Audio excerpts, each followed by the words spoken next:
Hello everyone, welcome back to another video on my channel. Today we're going to be talking about the newly released CRB, the Canada Recovery Benefit, that is supposed to take over from the CERB.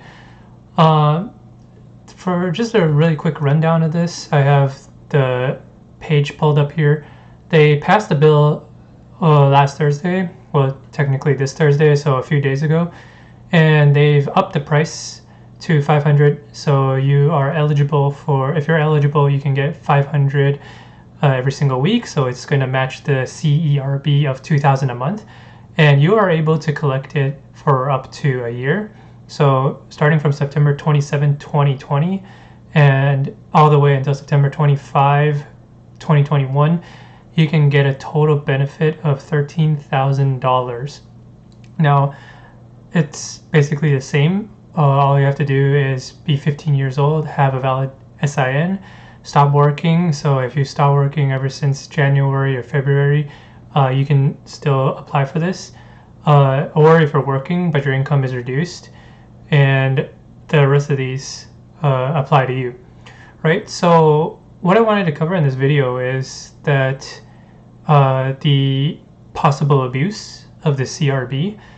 As we know from before, the CERB was abused as well by a few, well, I wouldn't say a few people, I don't have the correct numbers, but the abusement is very apparent because this does not rule out a lot of people. For example, if you are, let's say, 17 years old and you are living with your parents and you applied for this, this is just passive income for you, and you are not required to do anything outside of just receiving the $13,000.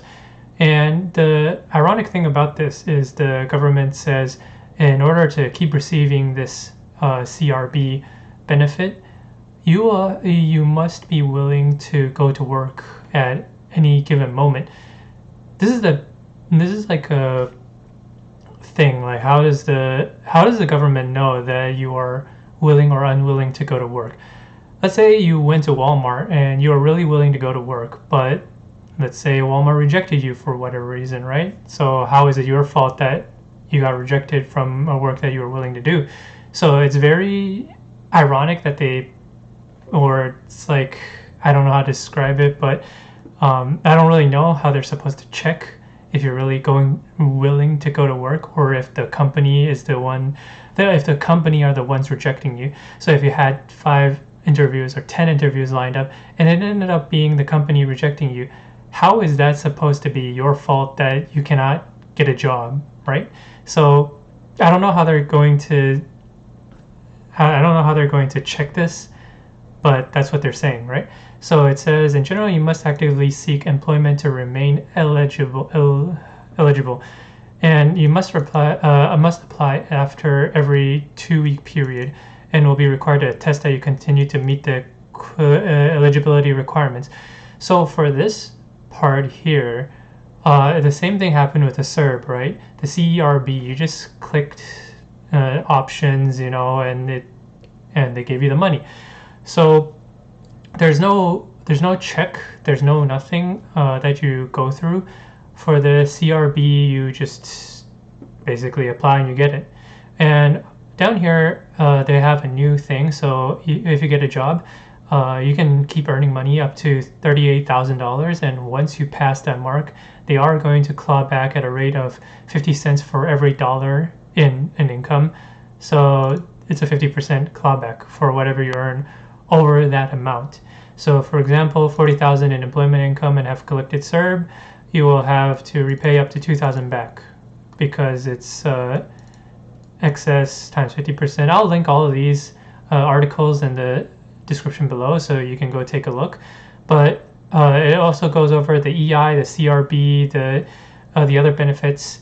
I just wanted to talk over the CRB because that's what the most people are going to be abusing, right? So the real problem here isn't that people are going to try to abuse the CRB. The problem here is that the CRB matches the minimum wage. So if I pull up a calculator here, you can very easily see if you were to work a minimum wage job in Ontario, that's $14 an hour, right?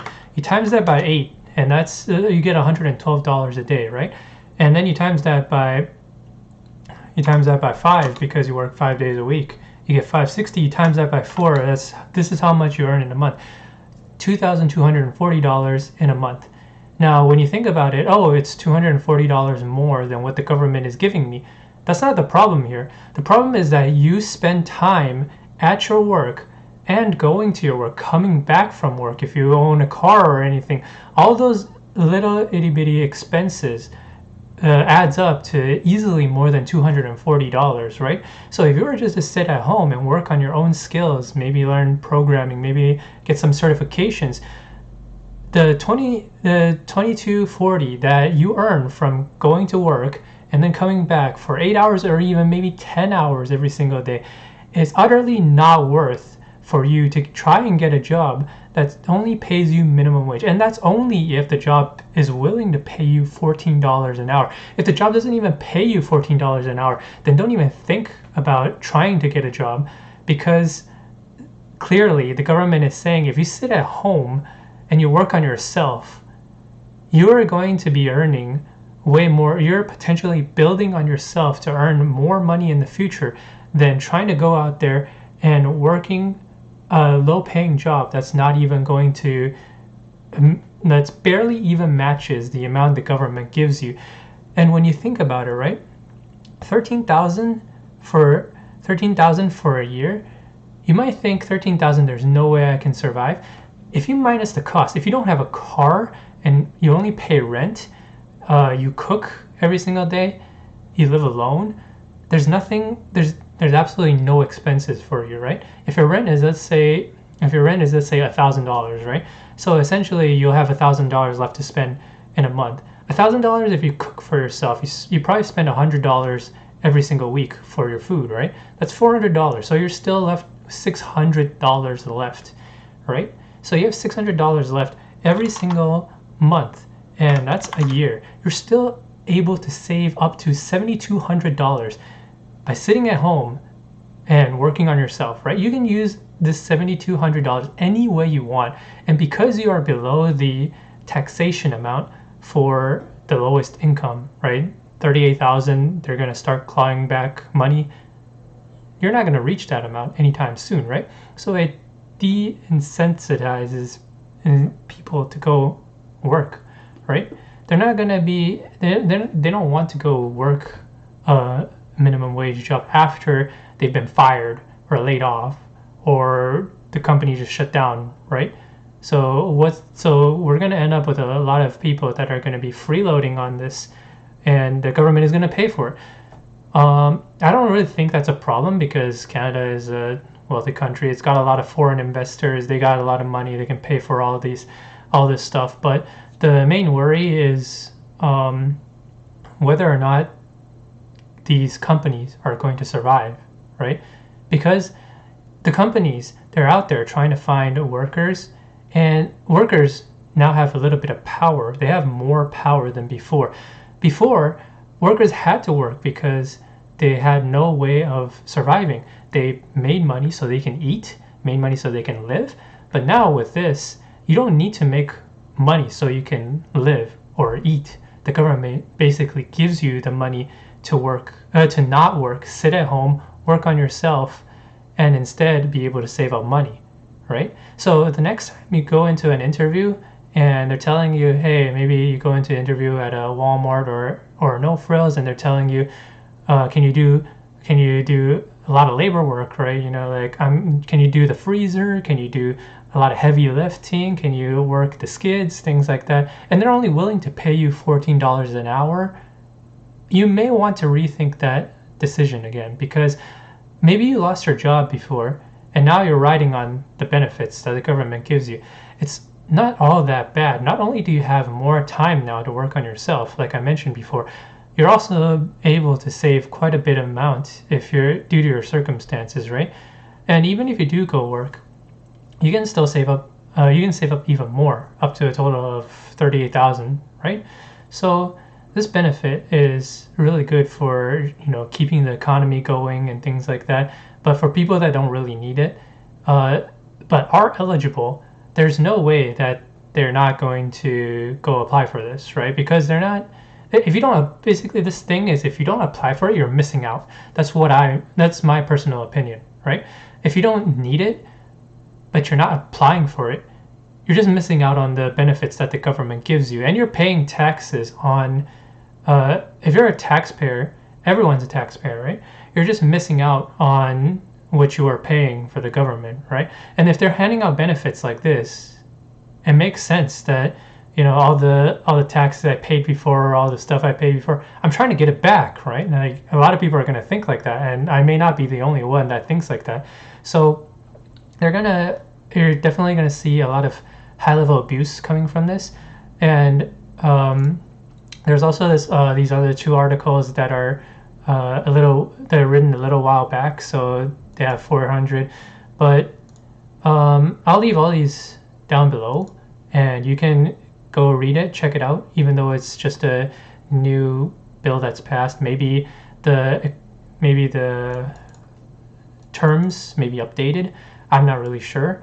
But judging from the way that it's worded, I do not think it's going to be updated, because if it is updated, if the CRB is updated, then there will be no difference between the CRB and the EI. The only reason the CRB is created is because of the amount of gig workers and the amount of seasonal workers and the amount of self-employed workers that are working for themselves, right? If they aren't eligible for EI, there's no way that they can add another term onto the CRB to make it more exclusive. You know what I mean? If they made CRB so exclusive with so many terms, then it's not going to help the people, right? And the worst thing that can happen is people are going to start saving, and no one wants to go out, no one wants to spend money at restaurants simply because they don't have the money, right? And you can't borrow forever. You can't just say, I have a credit card that has $5,000 limit, I'm just going to keep swiping. At a point, you're not going to have the money to give it back. Then the installments are just going to get too big. You can't pay your monthly fees. It's going to start racking up. The bank is going to close your account because you're becoming delinquent. The government doesn't want to see that, right? They still want to see some little form of healthy spending. Otherwise, the small businesses won't survive, and there won't be anything left in Canada, right? Because, like I mentioned before, Canada thrives off of retail, and if retail isn't doing well, 70% of your people aren't doing well. The rest of the 30% are basically doing real estate, construction, and some, menial stuff, right? So 70% of the working force is just cut off directly. There's no retail for you to do. No one wants to spend. No one has the money to do anything, and you have like a crack between the higher levels and the lower levels, right? The lower levels are not going to have the money to do whatever they want. The medium level is stuck because they have, maybe a mortgage to pay and things like that. And then you have the higher level that just does whatever they want, right? And the crack is just going to be more and more apparent. So I'm not really sure how the problem is going to be fixed. It's not only Canada that has this problem, but back to the CRB. That's just a basic analysis of how people might abuse the CRB and how you can probably benefit from the CRB as well if you are eligible for all of these and meet all of these requirements. It's a free $13,000, right? And you can stop applying for it at any time. But if you continue to meet the requirements, then you can keep applying. Another thing to point out is that you don't have to have a minimum of $1,000 a month, right? Because before on the CERB, you cannot earn more than $1,000 a month. Otherwise, you wouldn't be eligible for it. Now you can earn more than $1,000 a month and still apply for the CRB. So you can be earning as long as you don't earn over 38,000, you can just apply for this, right? So let's say you were because it's 13,000 and it's 38,000. So if you don't earn more than 25, right? If you don't earn more than $25,000 stacked on top of 13,000, you're fine, right? You're fine. So it's a benefit everyone should try and see if they're eligible for. And that's all I have for you today, and I'll see you in the next video.